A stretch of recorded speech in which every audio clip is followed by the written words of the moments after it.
Hello बच्चों, कैसे हो आप लोग। तो आज हम लोग डिस्कस करेंगे इम्प्लांटेशन के बाद में कुछ और टॉपिक्स हैं जो काफी इम्पोर्टेंट हैं। तो लास्ट टाइम पे हम लोग डिस्कस कर रहे थे कि किस तरीके से ब्लास्टो जो सील बना और जो है किस तरीके से ब्लास्टोसिस्ट बना और उसमें फिर वो जाके इम्प्लांट हो गया एंडोमेट्रियम वॉल से और इस तरीके से वहां पर अटैचमेंट हो गया जिसको हमने बोला इम्प्लांटेशन। अब इस इम्प्लांटेशन के बाद में आपको मैंने बोला था कि विलाई का फॉर्मेशन होगा और विलाई के फॉर्मेशन के बाद में वहां पर न्यूट्रिएंट्स वगैरह वहीं से एब्जॉर्ब किए जाएंगे। अब इम्प्लांटेशन जो था उसका मेन जो रीजन था वो क्या था, तो यहाँ पर कुछ बातें हैं। जैसे हम लोग बोलेंगे कि इम्प्लांटेशन जो है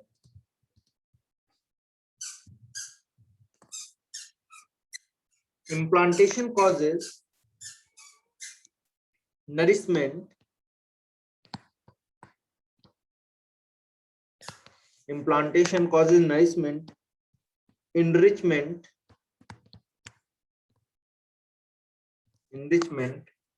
enlargement of cells and formation of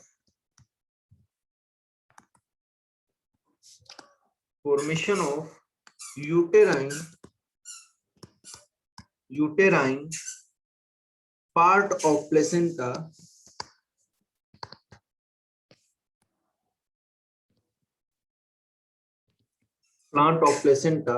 called decidua। ठीक है, तो इम्प्लांटेशन जो था वो क्या कर रहा था, नरिशमेंट प्रोवाइड कर रहा था, इनरिचमेंट प्रोवाइड कर रहा था न्यूट्रिएंट्स का, इनलार्जमेंट प्रोवाइड कर रहा था सेल्स का, और इस तरीके से जो यूटेराइन पार्ट था अब उसको हम क्या बोलेंगे, that is the placenta. Okay, तो सेल्स बड़ी बड़ी हो गई वहां पे और फॉर्मेशन हो गया यूटेराइन पार्ट ऑफ प्लेसेंटा जिसको हमने क्या बोला, डेसिडुआ।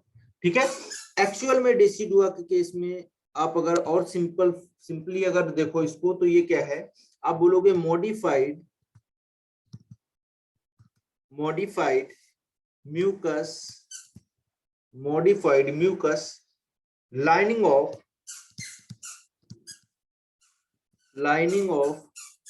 एंडोमेट्रियम।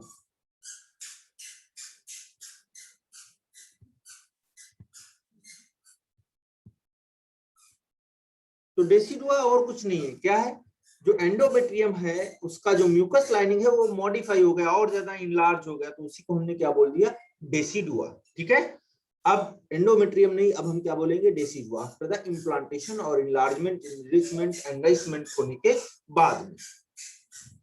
दूसरी बात यहाँ पर जब डेसिडुआ की आप बात करोगे तो यहाँ पर 3 रीजन है डेसिडुआ के, उनको जरा हम देखते हैं।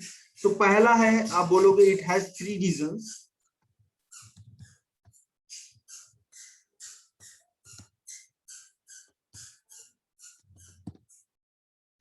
तो पहला जो है बच्चों वो कौन सा है, तो आप बोलोगे यहाँ पर decidua बेसिलिस।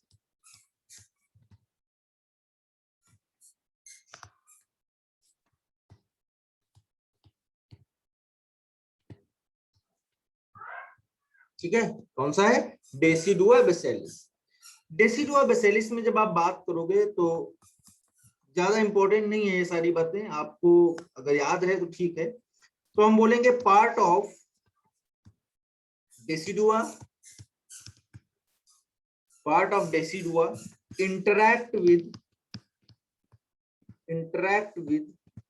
interact with the trophoblast,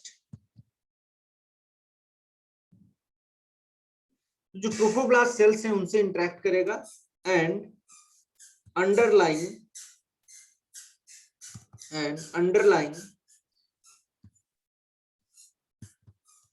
the chorionic villi and overlying the myometrium।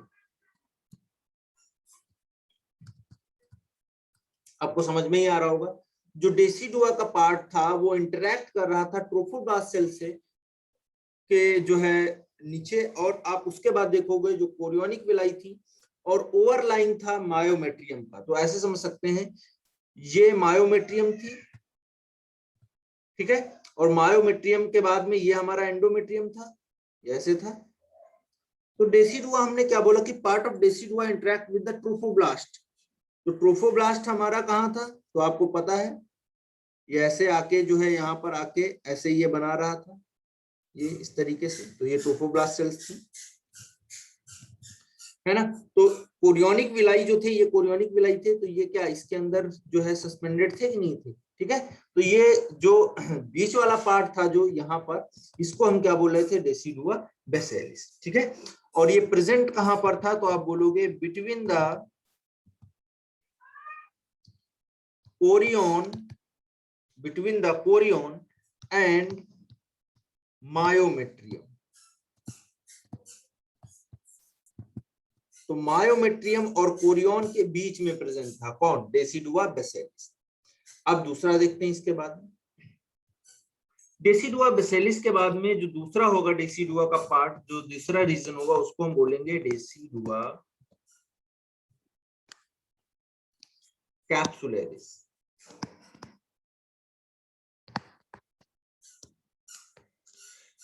Decidua capsularis में जब आप जाओगे तो देखने को मिलेगा आपको, it grows over the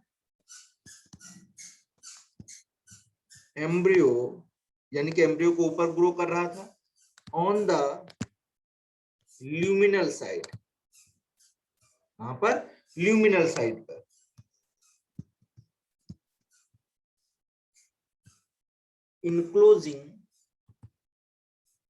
enclosing it into endometrium,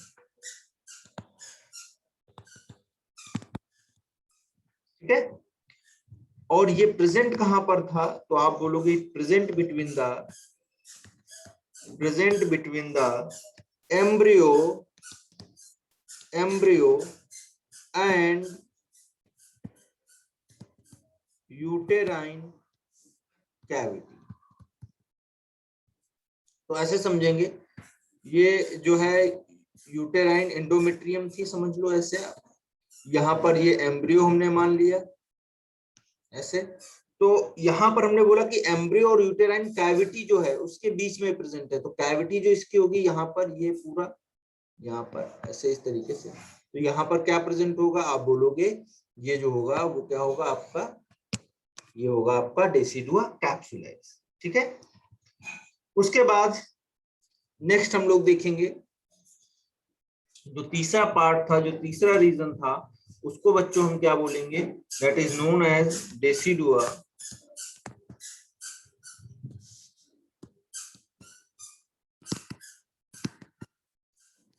केराटिनस।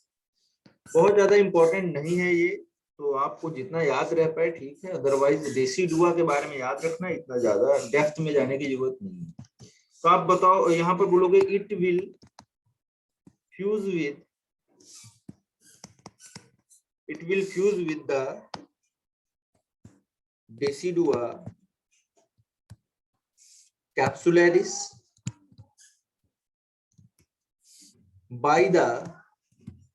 by the 4th month of gestation।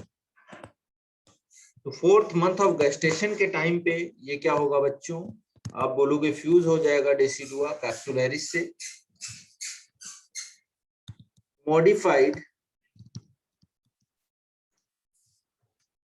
endometrium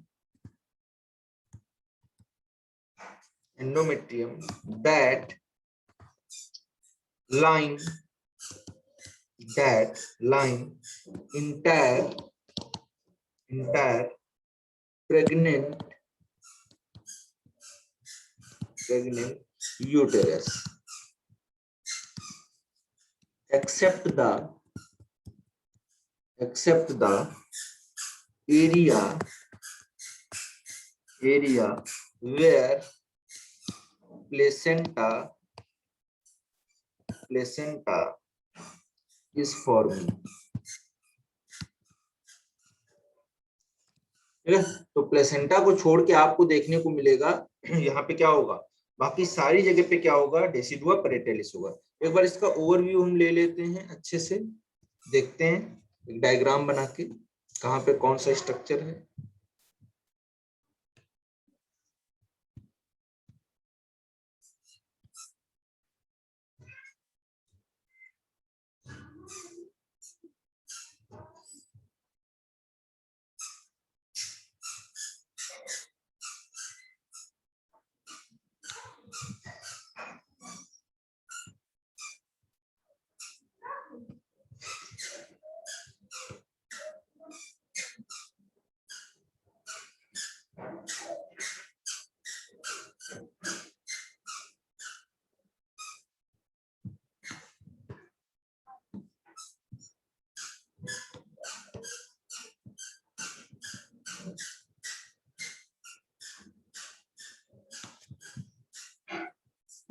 तो डायग्राम से ही आपको समझ में आ रहा होगा मैंने क्या बनाया है। देखिए अब यहाँ पर लेबलिंग कर लेते हैं हम।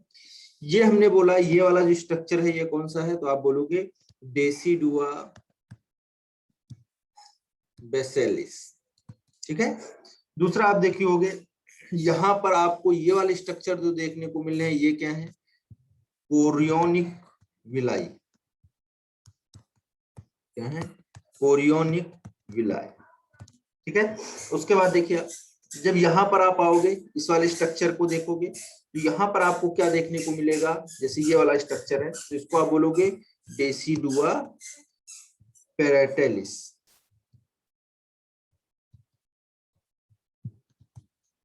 ठीक है, डेसिडुआ पैरेंटालिस हो गया। और उसके बाद में ये वाला जो पोर्शन है आपका ये क्या हो जाएगा, डेसिडुआ कैप्सुलरिस।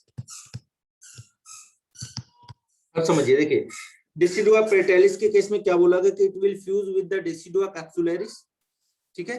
तो पेरिस्टालिस जो है ये आगे चल के जो है डेसिडुआ कैप्सुलरिस से 4th मंथ में क्या होगा, गेस्टेशन पीरियड के टाइम पे जब एंडोमेट्रियम मॉडिफाई हो जाएगी तो वहां पर क्या होगा, एंटायर प्रेग्नेंट जो यूट्रस होगा उसको लाइन कर रहा है हर जगह पे। ठीक है, except the area where placenta is form. जहां जहां पर प्लेसेंटा है वहां पर तो ये नहीं बनेगा, अदरवाइज बाकी सब जगहों पे क्या होगा, इसका फॉर्मेशन होगा। ठीक है। अब देखिए इसके बाद में दूसरा जो था आपका बेसिलिस, डेसिडुआ बेसिलिस। तो डेसिडुआ बेसिलिस में हमने क्या देखा था, हमने बोला कि बेसिलिस जो है part of decidua interact with the trophoblast and underlying the chorionic villi and overlying the myometrium. देखिए यहाँ पर जब आप देखोगे तो ये वैसे स्ट्रक्चर दिख रहा है आपको, है कि नहीं। तो वो सारी बातें क्लियर हो गई यहाँ पर, अगर आप उस स्टेटमेंट को इस डायग्राम से जो है मैच कराओगे। अब हम देखेंगे यहाँ पर बच्चों कुछ और स्पेसिफिक बातें हैं। अगर आपको इतना समझ में आ गया ठीक है, नहीं तो आप लोग ज्यादा इसके जो है टेंशन मत लीजिएगा इसका, क्योंकि इसमें बहुत ज्यादा क्वेश्चंस बनते नहीं हैं। ठीक है। अब मैं कुछ बातें आपको आगे बताने वाला हूं इससे रिलेटेड। जो एचसीजी है वो रिलीज किया जाता है ट्रोफोब्लास्ट सेल से। मैंने बोला था कि एचसीजी जो होगा, एचसीजी ह्यूमन कोरियोनिक गोनाडोट्रोपिन, ये बच्चों कहां से रिलीज किया जाएगा, तो आप बोलोगे ये जो सेल्स होंगी, जो ट्रोफोब्लास्ट सेल्स होंगी, ये मैंने एम्ब्रियो का स्ट्रक्चर बना दिया है ये इस तरीके से। तो यहां पर जो ये सेल्स हैं ये कौन सी हैं, ट्रोफोब्लास्ट सेल्स।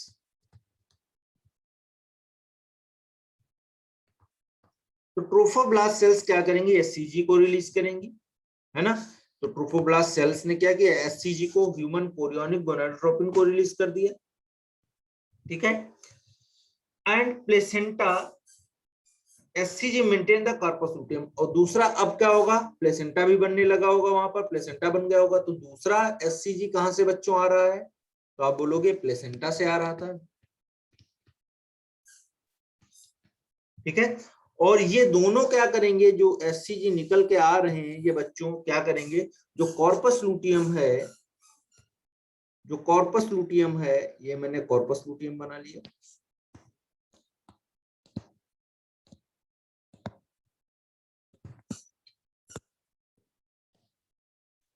तो कॉर्पस लूटियम को ये एससीजी क्या करेंगे बच्चों, मेंटेन करेंगे। क्या कराएंगे, मेंटेन करेंगे। ठीक है। मेंटेन बियॉन्ड द beyond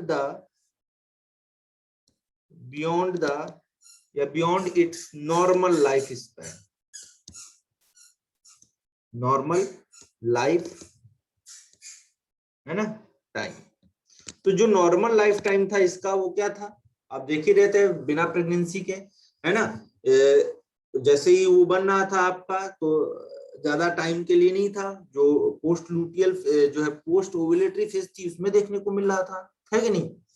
तो 7 दिन के बाद वैसे तो डिजनरेट हो जाता वो, लेकिन अगर प्रेगनेंसी हो गया था तो प्लेसेंटा, वहां पर ट्रोफोब्लास्ट सेल्स पहले आ रही थी, फिर वो क्या कर रही थी, जैसे प्लेसेंटा बन गया तो प्लेसेंटा के अंडर में आ गया था, ठीक है।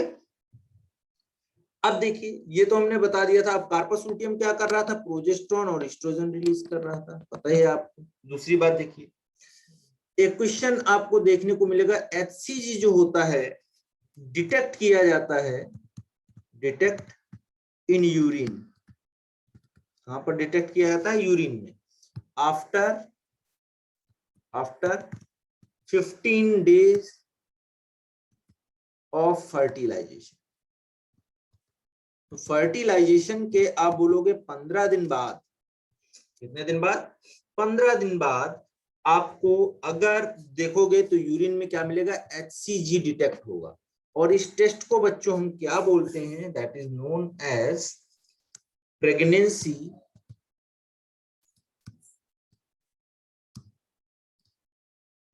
और दूसरा नाम क्या है, ग्रेविडेक्स टेस्ट,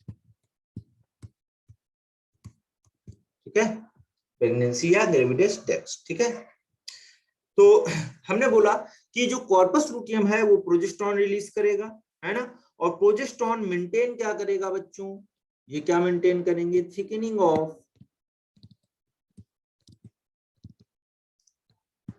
ऑफ किसका, तो आप बोलोगे एंडोमेट्रियम। तो एंडोमेट्रियम की थिकनिंग को मेंटेन कर दिया इसने, ठीक है। दूसरी बात, यही प्रोजेस्टेरोन एक और काम क्या करेगा, तो आप बोलोगे progesterone also stimulate cervical gland, जो सर्विक्स एरिया में होंगी उसको क्या बोलेंगे, सर्विकल ग्लैंड। और ये सर्विकल ग्लैंड क्या रिलीज करेंगी, तो आप बोलोगे विच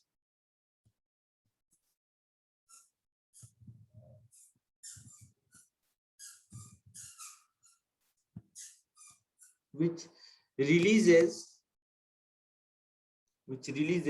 म्यूकस।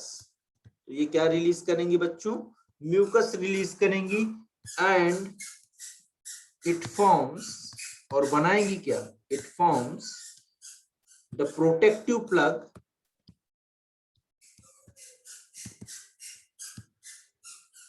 क्या करेंगी, एक प्रोटेक्टिव प्लग बनाएंगी, कहां पर, सर्विकल कैनाल में।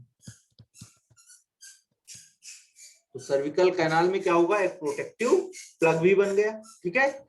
और ये सारा काम वो करवाएगा, जिससे क्या होगा, जैसे ये सर्विक्स एरिया था आपका, ये ऐसे इस तरीके से, तो यहाँ पर क्या होगा, ये सील कर दिया जाएगा, प्रोटेक्टिव प्लग बना दिया गया, ठीक है। अब देखिए, तो प्रोजेस्टेरोन को हम इसीलिए क्या बोलते हैं, एक स्टेटमेंट बोला जाता है, प्रोजेस्टेरोन इज प्रेगनेंसी हार्मोन। तो ये कैसा हार्मोन है बच्चों, प्रेगनेंसी हार्मोन है, कौन, प्रोजेस्टेरोन,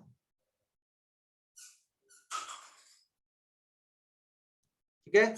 चलिए, तो यहां तक हम लोगों ने डिस्कस कर लिया। अब नेक्स्ट टॉपिक में हम लोग डिस्कस करेंगे गैस्ट्रुलेशन, ओके। तो आज के लिए यहीं तक रखते हैं, मिलते हैं नेक्स्ट क्लास में एक नए टॉपिक के साथ में, जो gastrulation. Thank you so much.